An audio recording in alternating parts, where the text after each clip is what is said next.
Il y a quelques jours, j'ai été impressionné par le match de Jude Bellingham, un match de milieu de semaine de Ligue des Champions contre Beşiktaş, où le milieu central anglais a fourni une prestation très complète, très riche, assortie d'un but et d'une passe décisive, qui nous offre l'opportunité de revenir aujourd'hui sur son profil, ses qualités, ses axes de progression aussi, et son début de saison tonitruant. En 7 apparitions pour Dortmund cette saison, déjà 4 passes décisives, 2 buts, une contribution décisive toutes les 75 minutes en moyenne. Alors il avait déjà pas mal joué l'année dernière à 17 ans seulement, il a fêté ses 18 ans cet été, au mois de juin.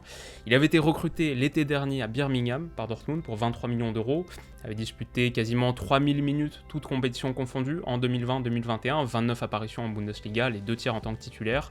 Mais cette saison, il est parti pour véritablement exploser. Alors, du côté de Dortmund, on le retrouve ici dans un rôle de milieu relayeur droit, dans un système qui est assez peu mobilisé en Europe depuis un petit moment, le 4-4-2 Losange, un choix original de Marco Rose, mais qui place Jude Bellingham dans un rôle vraiment très intéressant, où il sera très exposé. Pour son développement, je pense que c'est une super chose. Le 4-4 de Losange, c'est un système très très exigeant, et peut-être particulièrement pour les milieux relayeurs, qui doivent fournir beaucoup d'efforts pour se projeter vers l'avant, soutenir le trio axial, mais également pour couvrir l'espace derrière, où finalement on a le seul milieu défensif, le seul numéro 6 qui protège cette ligne de 4. Il doit aussi se faire garant de la largeur, puisqu'il n'y a qu'un seul joueur de largeur véritablement avec un système à 2 attaquants et un milieu offensif, c'est le latéral. Mais donc Jude Bellingham aura l'opportunité de progresser encore davantage dans ce système, et pour l'instant, de ce qu'on voit, c'est très prometteur. Alors avec ballon, qu'est-ce que ça donne ? On va le voir sur cette situation. C'est un joueur qui aime se projeter énormément, qui sollicite le ballon dans des positions hautes, il est ici, et qui est bien calibré pour le football ultra vertical de Dortmund, qui cherche tout de suite à libérer son partenaire dans l'espace. Il se retrouve aussi, on le voit contre Francfort ici, il se retrouve aussi à la pointe des offensives pour un milieu relayeur, et ça souligne, on va dire, son appétence, son goût pour la profondeur et pour les positions avancées. On le retrouve ici à la réception d'une longue ouverture de Manuel Akanji en tant que pointe de ce système, donc un milieu relayeur qui se projette énormément. Ce qui attire la lumière, c'est bien sûr ses contributions, en l'occurrence une nouvelle projection de Jude Bellingham dans le demi-espace droit, qui va payer. Il est servi par son latéral, enchaîne un contrôle de la poitrine et fini. C'est son deuxième but de la saison, c'est celui qui a déclenché l'envie de faire cette vidéo. On le retrouvera quelques minutes plus tard, juste avant le coup de sifflet de la première mi-temps, on le retrouve à la réception d'une touche, petit dribble, il est assez doué dans les petits espaces, petit dribble, attend suffisamment pour pouvoir servir Erling Haaland qui finit dans le but vide, un but, une passe en une mi-temps, mais sa production s'est pas arrêtée là, il a été dans l'ensemble très percutant, très dynamique. Au retour des vestiaires en seconde période, sa quasi dernière action du match, il a également l'opportunité de s'offrir soit une seconde passe décisive ou un second but, un doublé, mais échoue sur le gardien. Encore des progrès à faire dans la zone de vérité, mais sa projection était louable. D'ailleurs, il adore ces espaces qui sont très denses. Il ne rechigne pas à aller tout de suite vers l'avant. On a vu sa prise de balle orientée vers l'avant pour se retrouver dans cette zone dense. Il est récompensé en l'occurrence par une passe décisive. Il me semble que c'est Joe Rena qui finit superbement. Quelques minutes plus tard, à nouveau contre Offenheim, son goût pour la surface de réparation et pour les opportunités dangereuses sera récompensé là d'un but, enchaînement, contrôle, reprise pied gauche, qui est très fine. On le retrouve ici au milieu de terrain, alors à nouveau la volonté d'aller vite vers l'avant, très vertical, ici parfaitement au jeu de Dortmund.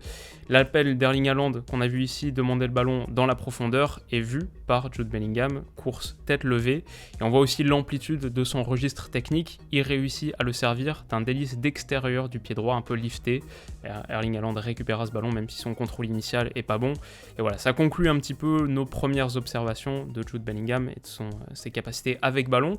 S'il est un milieu central, s'il est un milieu central efficace, c'est aussi parce que sans ballon, il fournit énormément d'efforts. On le voit là sur le côté, donc on parlait d'un milieu relayeur dans le 4-4 de Losange, a priori plutôt axial, on le voit coller le long de la ligne de touche pour bloquer le centre de l'ailier turc. À nouveau, on le retrouve sur le côté ici, sur une course de repli, autre côté, parfois il est milieu central relayeur gauche, et il réussit à bien couvrir son vis-à-vis. Alors là, c'est une séquence un peu héroïque, c'est son dernier ballon du match, il est cramé, mais il réussit à revenir sur le porteur, le cadrer suffisamment pour pouvoir l'orienter vers l'extérieur, se livre à nouveau, et réussit un tacle salvateur. Enfin, un point à souligner sur son aspect défensif, c'est sa volonté de sonner la charge. Alors ici, il coupe un centre et tout de suite se fait le premier déclencheur de la pression, ne laisse pas respirer le porteur de balle.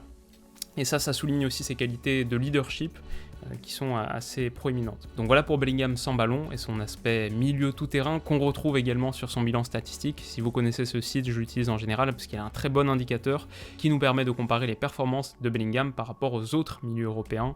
En l'occurrence, on voit qu'il a des très très bonnes statistiques à peu près partout. Sur sa production offensive, 92e centile, c'est-à-dire top 8% sur ses non-penalty expected goals, sur les XG qu'il se crée en enlevant les penalties. Il ne tire pas les penalties de toute manière.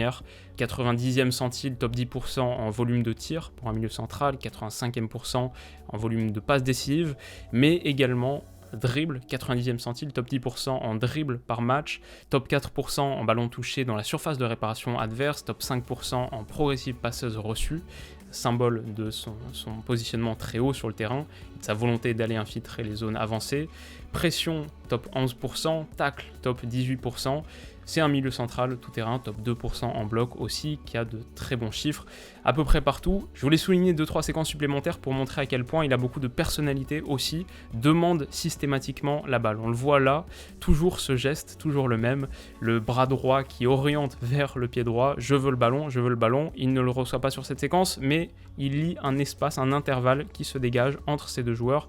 Il y a une zone à aller occuper là, Bellingham sent bien la situation, s'y projette et demande à nouveau « je veux le ballon, je le veux ici ». Il demande systématiquement le ballon.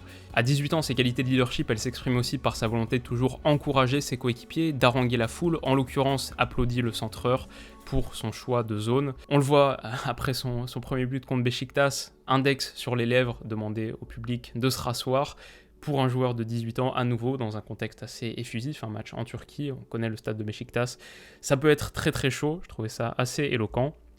Et enfin, alors là, c'est une séquence où à nouveau on a un petit peu toute la palette de Bellingham, le repli, la récupération, provoque énormément de fautes, ça figurait dans ses statistiques, grâce à sa bonne qualité technique, et sur le moment où il se relève, regardez, demande au public, voilà, on le voit là, demande au public de mettre un petit peu d'ambiance, on joue depuis 35 secondes, et il est toujours comme ça, il est toujours en train de demander à la foule de mettre encore plus de volume.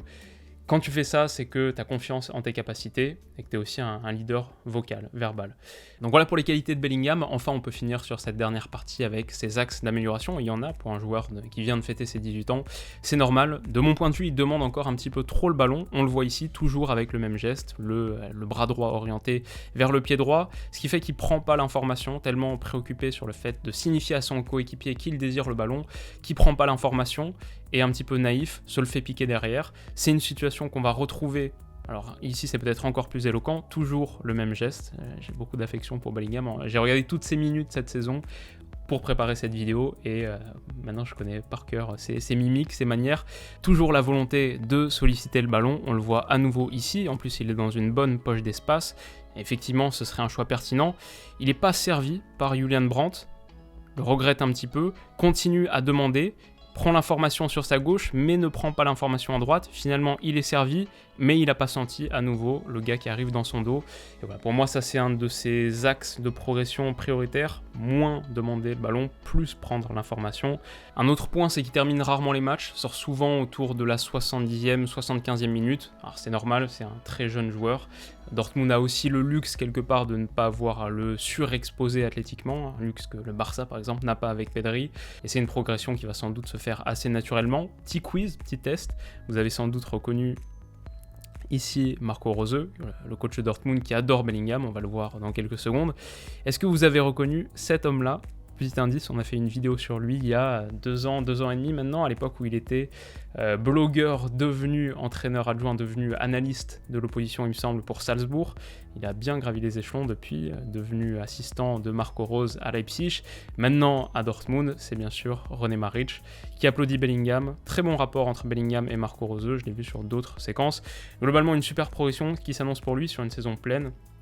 Maintenant, je pense que c'est pas vraiment un axe d'amélioration, mais quelque part quelque chose qui doit nuancer un petit peu notre analyse, c'est qu'on est peut-être sur un contexte en Bundesliga qui surexpose particulièrement ses qualités. C'est plus facile de trouver du jeu progressif, c'est plus facile d'exprimer sa capacité à être très verticale en Bundesliga, première chose.